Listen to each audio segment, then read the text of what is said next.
Okay. Just a few more slides, y'all, about the 18th century and the Great Awakening, because it is really important toward understanding the context that allowed for revolution. So the Great Awakening established what we would call really a religious democracy for the first time, definitely in American history and certainly in European history too. It actually brought Christianity to African slaves living in the colonies, which before that, slaves would have been forbidden from practicing Christianity, at least openly.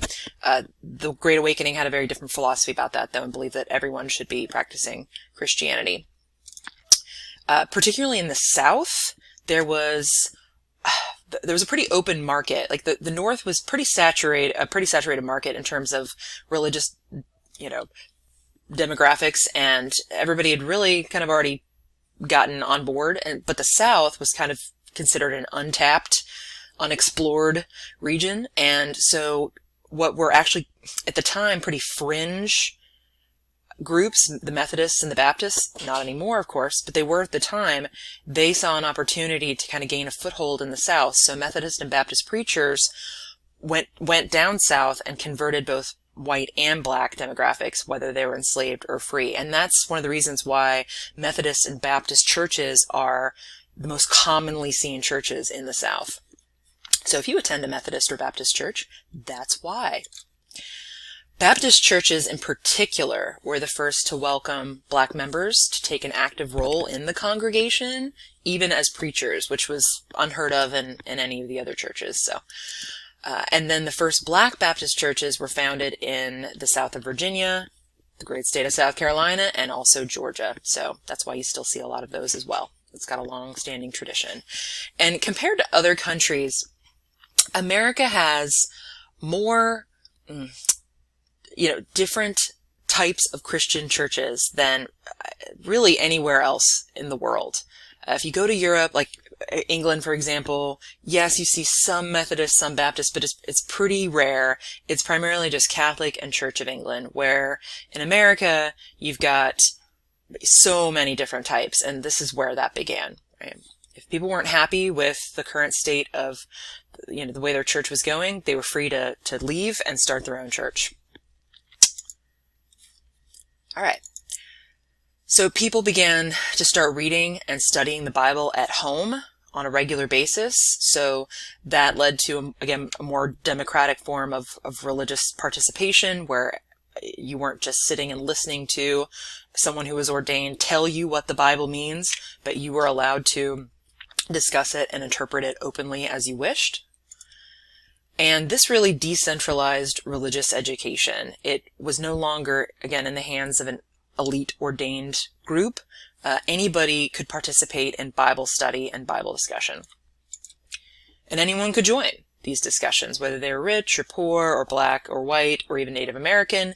In fact, in the next unit, you're going to be reading some diaries from a Native American minister named Samson Occom.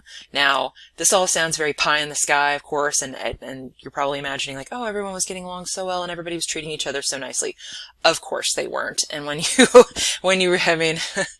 unfortunately, that's just not the case. So even with Samson Occom, who you would think as a Christian minister, that other Christians who were white would have treated him fairly and equally, they absolutely did not. So there's still a very racist, classist element to all of this, but it was definitely more decentralized than it was before. So, and then again, this drew non-elite and rural people into a communal religious identity. This is going to be really important later on for establishing a national identity as Americans, because remember, at this point in history that we've got colonists who are coming from lots of different places, and so forming these little kind of pockets of German and Dutch and that kind of thing in different places. But this brought people together in a way that nothing else had before. It was a sense of common religious identity, and that's going to be important for creating national identity. I wanted to take some time to talk to y'all about the Quakers, since you have a reading by John Woolman also known as the Quaker Saint. So the Quakers called themselves the Society of Friends, and they actually, again, commonly called the Quakers, but they called themselves the Society of Friends. The Society of Friends is actually still very much around to this day. They hold meetings up at the most local place I know of is at Furman University. Once a week they have Society of Friends meetings, which anyone can attend. But the Quakers came from all over Europe. They were typically pretty persecuted wherever they were in Europe, so they came to the colonies and settled in Pennsylvania. The Quakers are a really interesting group, and in order to understand John Woolman's writings, his diaries, which I gotta say, of all the stuff that we read for this class, there's just something very refreshing about John Woolman's ideas. You know, after reading so much about people persecuting each other and enslaving each other and generally making each other as miserable as human beings can be whenever the opportunity arises, it's just Quaker values. John Woolman didn't just preach them, he absolutely practiced them in everything he did. And it's just, there's a kindness and a gentleness to him and a deep, deep sense of empathy that he has for all other human beings that just, it's really refreshing. So I hope you enjoy reading it as much as I do. So what are the Quaker values? They are pacifists. They believe that there is absolutely no reason to ever go to war or commit violence ever. In fact, one of their forms of protest is that they refuse to pay taxes that would help fund wars and military service. And of course that did not make them terribly popular with other people. They were truly egalitarian. They saw God as a God of love, and they believe that God speaks and acts through us if we give ourselves the opportunity to let God do that, and that those outpourings will be outpourings of love, and that God extends salvation to all people. So very, very anti-Puritan in that way. The Puritans couldn't stand the Quakers, by the way, and they were pretty mean to them, which got them in some trouble later on. And that's one of the reasons they didn't survive. So I guess there's a lesson in that. If you be nice to people, you know, it'll work out better. Quakers are still here, the Puritans aren't. So both men and women could pray or speak openly at meetings when they felt the need, which is, again, very radical for the time. Women were not expected or really allowed to participate in speaking openly at Puritan Congregationalist kind of events. They were expected to be silent, seen and not heard. And the Quakers felt that women had just as, you know, much of a connection with God as men, and that they should be free to speak if they want to.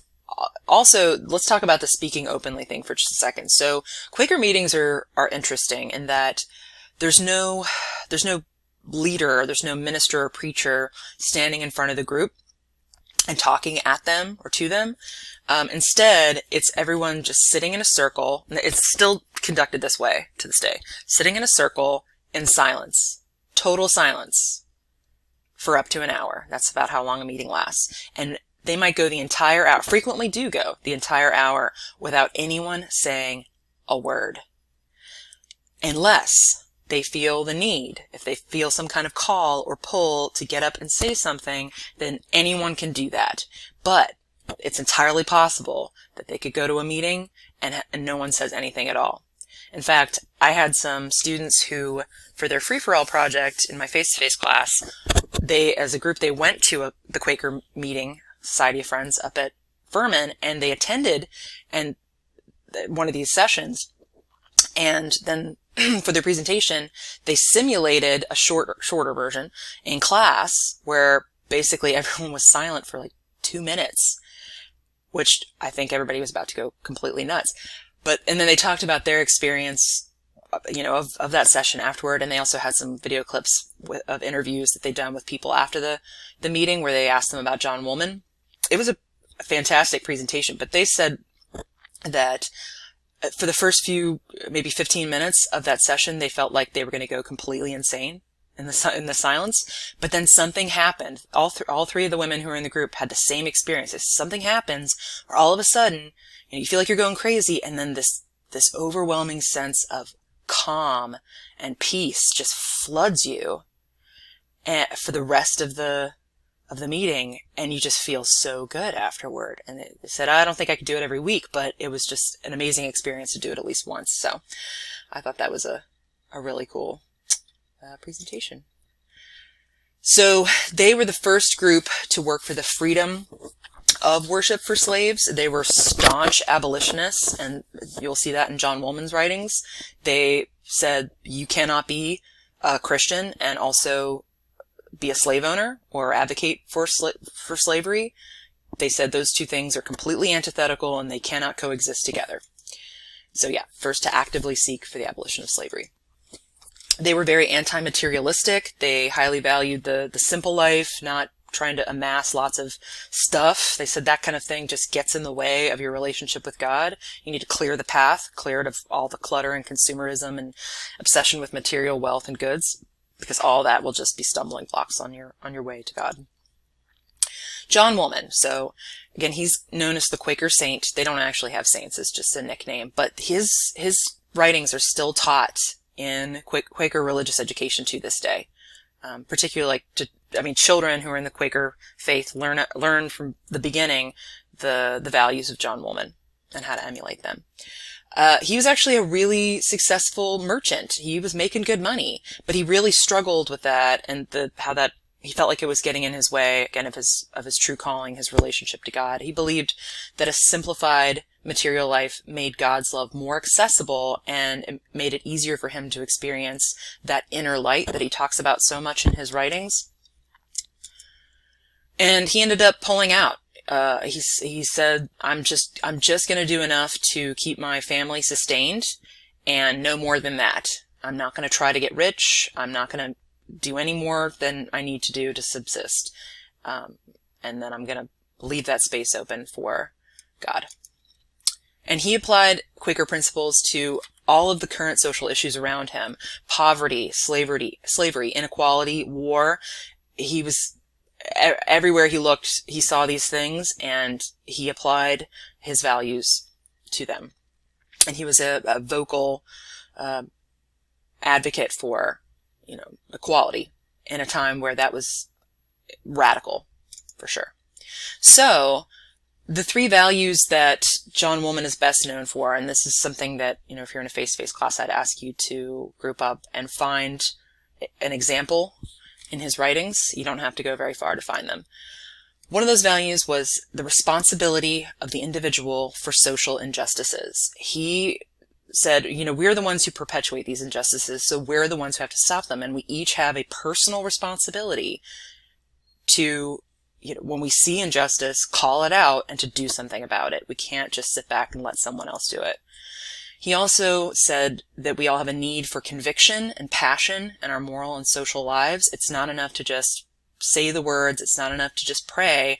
You have to get out there and do good wherever you can and in every circumstance you find yourself in. That these things don't just stop with church. And he truly believed in the potential for every one of us, any one person, just one of us, can bring about true reform, that it starts with you and me, and that we all have the potential to change the system when we see injustices happening. So, as he said, conduct is more convincing than language. Get out and live your convictions. It's not enough to just talk about it. You got to get out there and do it. And again, I think there's just a lot of this could really, it's pretty universal and still can be applied to the lives we're living today. So, like I said, I really like John Woolman's work, and I always enjoy going back and rereading. It's kind of, again, refreshing would be the word. Okay, so it really is truly done now. That's the end of the 18th century unit. Thank you.